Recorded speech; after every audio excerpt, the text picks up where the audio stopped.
혹시 재벌세라고 들어보셨어요? 말 그대로 최상의 부자들만 내는 세금이라고 생각했죠? 그런데요, 어느 순간부터 이게 바로 우리 집의 이야기가 되기 시작했습니다. 오늘 어떻게 상속세가 대한민국 중산층의 가장 큰 골칫거리 중 하나가 되었는지 그 이야기를 한번 제대로 파헤쳐보겠습니다. 자, 그래서 오늘 이야기는요.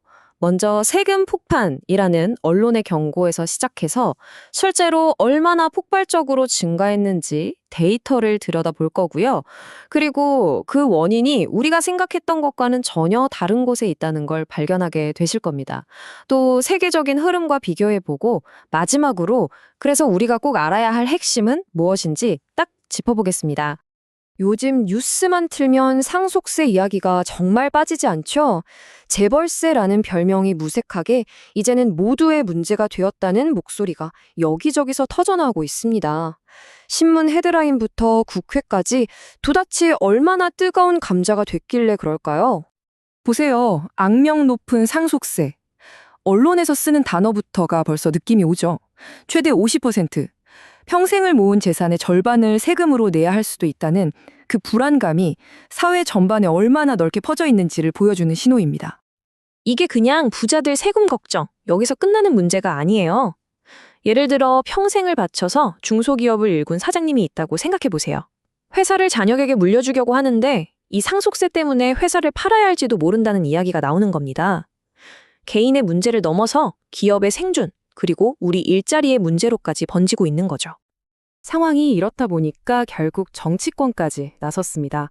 단순한 세율 조정 수준이 아니고요. 아예 상속세를 없애자. 와, 이거 몇 년 전만 해도 정말 상상하기 힘든 이야기였거든요. 이런 과감한 주장까지 공개적으로 터져 나오고 있다는 건 그만큼 상황이 심각하다는 뜻이겠죠. 자, 이렇게 시끌시끌한 주장들이 많지만 진짜 이야기는 사실 조용한 숫자에 숨어 있습니다. 언론 헤드라인이 아니라 국세청 데이터를 직접 들여다보면요. 불과 몇 년 사이에 정말 믿기 힘든 폭발적인 변화가 일어났다는 걸 알 수 있습니다. 자, 이 그래프 한번 보실까요? 뭔가 이상한 점 못 느끼셨어요?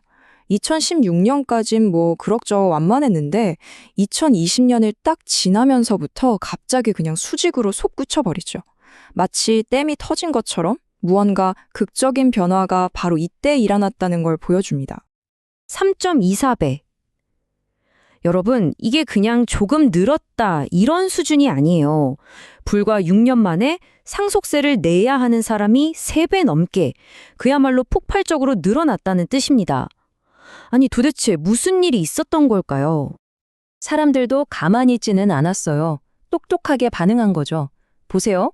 같은 기간에 증여세 신고 건수도 2배나 늘었거든요.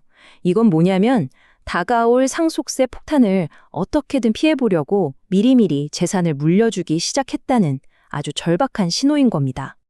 자, 그럼 이 모든 난리의 원인이 뭘까요? 흔히 생각하기로는 뭐 고령화 사회니까 돌아가시는 분들이 많아져서 그런 거 아니야? 할 수 있잖아요. 근데요, 놀랍게도 범인은 전혀 다른 곳에 있었습니다. 바로 우리가 매일같이 발딛고 사는 집이었어요. 데이터를 한번 맞춰보자고요. 사망자 수는 1.24배 늘었어요. 그런데 상속세 신고는 3.24배가 폭증했죠. 이 어마어마한 차이, 이걸로는 설명이 안 되잖아요. 그쵸? 범인은 다른 데 있다는 게 이제 확실해졌습니다. 바로 이겁니다. 진짜 원인은 여기에 있었어요. 서울 아파트 값이 말 그대로 무섭게 치솟으면서 2021년에 평균 아파트 값이 상속세 면제 기준인 10억 원을 훌쩍 넘어버린 거예요. 와, 바로 이 순간 서울의 아파트 한 채 가진 평범한 우리 같은 사람들이 갑자기 재벌세의 타겟이 되어버린 겁니다. 네, 바로 이 10억 원이라는 선, 이 선 하나가 모든 걸 바꿔놓은 거예요. 그전까지는 정말 남의 이야기, 드라마에나 나오는 이야기였던 상속세가 이제 서울에서 내 집 한 채 마련하고 평생을 성실하게 살아온 수많은 사람들에게 더 이상 피할 수 없는 현실이 된 거죠. 자, 그러면 이런 상황이 우리나라만 겪는 아주 특별한 일일까요? 다른 나라들은 어떤지 한번 쓱 둘러보면요. 지금 한국의 현실이 얼마나 독특한지 더 선명하게 보이기 시작합니다. 이 표를 보시면 우리나라 최고 세율이 50%거든요. 일본 다음으로 세계 2위예요. 그러니까 프랑스, 미국, 독일 같은 웬만한 선진국들보다 훨씬 높은 거죠. 한마디로 세계에서 상속세가 가장 센 나라 중 하나다 이겁니다. 근데 진짜 놀라운 건 세율이 아니에요. 진짜 핵심은 바로 이 문턱이 얼마나 낮은가 하는 점입니다. 우리나라는 대략 10억 원부터 세금을 내기 시작하는데 미국은 얼마인지 아세요? 무려 150억 원이에요. 15배 차이가 나는 거죠. 바로 이것 때문에 평범한 중산층까지 상속세 걱정을 하게 되는 겁니다. 핵심적인 이유죠. 심지어 세계적인 흐름을 보면요. 정반대로 가고 있어요. 캐나다, 호주, 스웨덴 이런 많은 선진국들은 아예 상속세를 없애버렸거든요. 그러니까 세계는 상속세를 없애는 추세인데 우리는 반대로 가고 있는 거죠.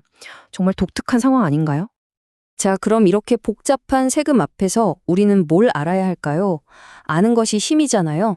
상속세를 계산하는 가장 기본적인 열쇠, 핵심 공제 항목들을 아주 간단하게 한번 파헤쳐 보겠습니다.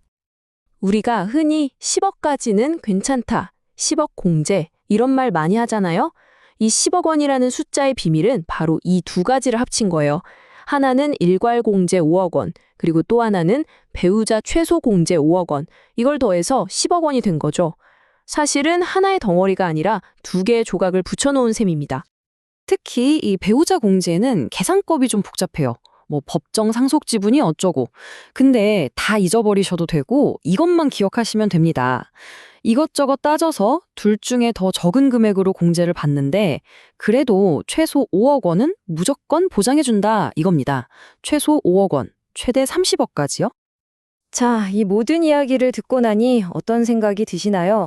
한때는 정말 극소수 재벌들만의 세금이었던 것이 이제는 평범한 중산층의 현실이 됐습니다.